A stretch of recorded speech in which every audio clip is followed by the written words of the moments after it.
حجک فیہ من بعد ما جاءک من العلم، بس جو کٹ حجتی کرے، بحث کرے، ضدیت کرے، دلیل اور علم آ جانے کے بعد بھی بات تسلیم نہ کرے، ان سے کہہ دیجئے فقل، بس ان سے کہہ دیجئے تعالوا ندعو ابناءنا وابناءکم، لے آتے ہیں ہم اپنے بیٹوں کو، تم اپنے بیٹوں کو، لے آئیں ہم اپنے بیٹوں کو اور تم لے آؤ اپنے بیٹوں کو، وَنِسَاءَنَا وَنِسَاءَكُمْ، اور ہم لے آتے ہیں اپنی بیٹیوں کو اور تم لے آؤ اپنی بیٹیوں کو، وَأَنفُسَنَا وَأَنفُسَكُمْ، اور ہم لے آتے ہیں اپنے جیسوں کو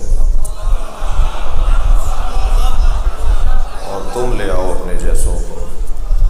ثم نبتہل، اور اس کے بعد ہم مباہلہ کریں گے، فنجعل لعنت اللہ علی الکاذبین، اور پھر ہم قرار دیں گے اللہ کی لعنت جھوٹوں پر۔ یہ آیت کا وہ محاوراتی ترجمہ ہے جو میں نے ابھی آپ کے سامنے پڑھا۔ اس آیہ کریمہ میں تمام پنجتن کی عظمت کا بیان ہے، اور یہ آیہ کریمہ علماء کبار عالم اسلام کے نزدیک پنجتن کی عظمت کی منفرد اور خاص آیت ہے۔ آیات تو اہل بیت کی شان میں 300 سے زیادہ ہیں، مگر جس آیت پر کسی طور کسی پل کوئی اعتراض، کوئی شبہ، کوئی اختلاف نہیں ہے، ان میں سے ایک آیت ہی آیت ہے۔ پنجتن کی عظمت میں اس آیہ کریمہ میں جو بیان ہوا وہ بہت روشن ہے۔ گنجائش پنجتن سے زیادہ کی تھی، 5 تنوں سے زیادہ کی گنجائش تھی، مگر مباہلے میں 5 تن ہی گئے۔ جو لوگ پنجتن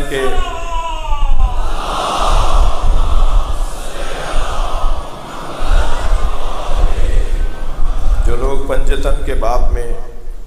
یہ پاک کا لفظ، پنجتن پاک، اس لفظ پر بھی معترض ہیں، وہ مجھے نہیں پتا کہ انہوں نے قرآن کتنا پڑھا ہے،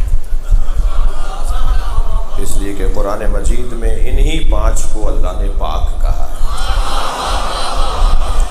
وہ آیہ تطہیر کی صورت میں ہو یا وہ آیہ مباہلہ کی صورت میں ہو۔ ظہور ان کا مختلف ہے اور حقیقت ان کی متحد ہے۔ حقیقت میں یہ سب ایک ہیں اور جلوے ان کے مختلف ہیں، اور جب یہ ظاہر ہوتے ہیں تو پہچاننے میں آتے ہیں، اور جب یہ کامل ہو جاتے ہیں تو جبریل بھی نہیں پہچان پاتے۔ لہذا سرکار نے آ کر کہا، اس آیہ کا بڑا گہرا، اس کا شان نزول بیان کرنا ہوں، اس کا شان نزول کیا ہے۔ سرکار نے جب آ کر کہا کہ سیدہ ایتینی بالکساء الیمنی، اے فاطمہ مجھے چادر یمنی لا کے دے دو، انی اجد فی بدنی ضعفا، میں اپنے بدن میں ضعف محسوس کر رہا ہوں، تو یہ مباہلے کی دعوت دے کر آئے تھے سرکار کہ کل مباہلہ ہوگا، اور ہم اپنے بیٹوں کو لاتے ہیں، تم اپنے بیٹوں کو لاؤ، ہم اپنی بیٹیوں کو، تم اپنی بیٹیوں کو، ہم اپنے نفسوں کو، تم اپنے نفسوں کو، اور پھر مباہلہ کریں گے اور لعنت کریں گے جھوٹوں پر اللہ کی۔ یہ کہہ کر سرکار گھر میں آئے ہیں اور آ کے کہا کہ مجھے چادر لا کے دے دو، اور کہا میں اپنے بدن میں ضعف محسوس کر رہا ہوں، یہ بدن نبی کا ضعف، اور سیدہ نے چادر لا کے دے دی، اور سرکار نے چادر اوڑھ لی۔ کچھ ہی دیر گزری تھی کہ امام حسن مجتبی آئے، اماں مجھے نانا کی خوشبو آ رہی ہے۔ فرمایا تمہارے نانا چادر کے نیچے آرام کر رہے ہیں، اور قریب جا کے سرکار کو سلام کیا، اور نبی نے جواب سلام دیا، اور پھر کہا نانا میں بھی چادر میں آ جاؤں، اور سرکار نے چادر میں لے لیا۔ سیدہ کو تو معلوم تھا نا کہ آرام کرنے آئے ہیں، اور چادر مانگی ہے ضعف دور کرنے کے لیے۔ بچے کو نہیں معلوم تھا، فرض محال فرض کر لیجئے اگرچہ میں اس دروازے پر یہ کہتا ہوا بھی لکنت کا شکار ہوں کہ یہ بچے ہیں، ان کے ہاں یہ بحث ہی نہیں ہے کہ یہ بچے ہیں یا بڑے ہیں، یہ بحث تو مجبور لوگ کرتے ہیں کہ بوڑھوں میں فلاں، جوانوں میں فلاں، بچوں میں فلاں، جہاں عظمت اور فضیلت میں یہ بحث ہی نہ ہو کہ بچے ہیں یا جوان ہیں یا بوڑھے ہیں، یہاں تو عظمت ہی عظمت ہے۔ یہاں پھول کو تو ہر طرف سے دیکھیں پھول نظر آتا ہے، یہ نہیں کہا جائے گا کہ یہ بچے نہیں۔ اس لیے ایک دلیل دے دیتا ہوں، سرکار نے جب فرمایا نا کہ ان الحسن والحسین سیدا شباب اہل الجنہ، حسن و حسین جوانان اہل جنت کے سردار ہیں،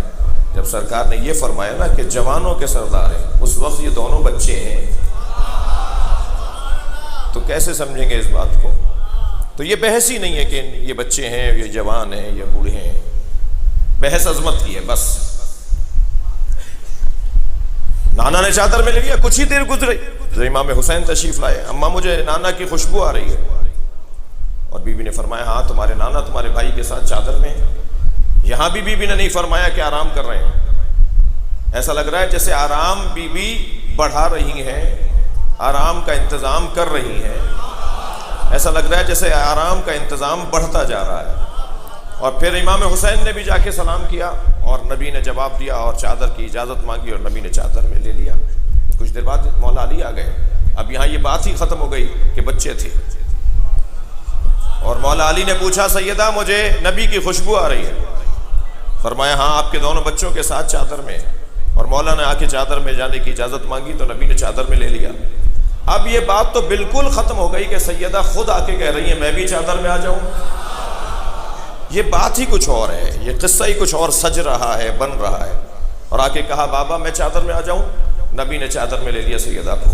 اب یہ کتنے لوگ ہو گئے؟ یہ 5 لوگ چادر میں جمع ہو گئے، اور جب یہ 5 لوگ جمع ہو گئے تو سیدہ فرماتی ہیں فلم مکتملنا، جب ہم کامل ہو گئے،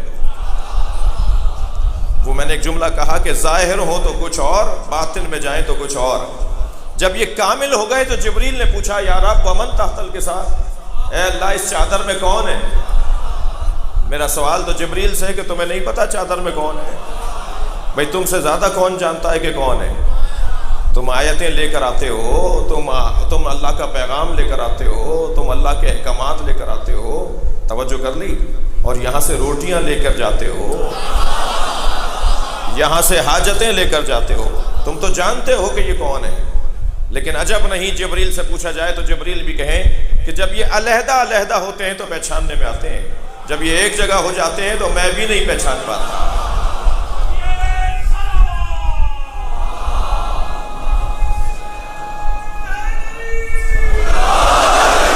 اور پھر اللہ نے جواب دیا ہم فاطمہ۔ ابھی میرا بھائی یہ کلام پڑھ رہا تھا، اس میں ہم فاطمہ، یہ سب فاطمہ ہے، یہ سب فاطمہ ہے، جملہ مکمل ہے، جملہ اسمیہ ہے، جملہ خبریہ ہے، یہ سب فاطمہ ہے، حقیقت ان کی سب کی فاطمی ہے، اور فاطمہ کا مطلب جس کی معرفت ممکن نہ ہو، فطمت عن معرفتہا، جس کو پہچانا نہ جا سکتا ہو، جس کو جانا نہ جا سکتا ہو۔ اور پھر جب یہ سب جمع ہو گئے تو سرکار نے پھر ان کو جمع کر کے مباہلے کی طرف رخ کیا، اور جب لے کر چلے ہیں تو انداز یہ ہے کہ سرکار نے وہی چادر اپنے سر پہ اوڑھی ہوئی ہے، امام حسین کو گود میں لیا ہوا ہے، امام حسن کی ان کو انگلی پکڑائی ہوئی ہے، جناب زہرا ان کے پیچھے ہیں، مولا علی ان کے پیچھے ہیں، اور مباہلے میں سرکار تشریف لے کر آئے۔ اور جب سرکار کو اس قافلے کے ساتھ آتے ہوئے عیسائیوں نے دیکھا تو ان کے بڑے نے یہ کہا کہ میں ایسے چہرے دیکھ رہا ہوں کہ اگر وہ پہاڑ کو حکم کریں تو پہاڑ اپنی جگہ سے ہٹ جائے، کم سے کم غیر مسلم ان کے چہروں کو دیکھ کر پہچان لے۔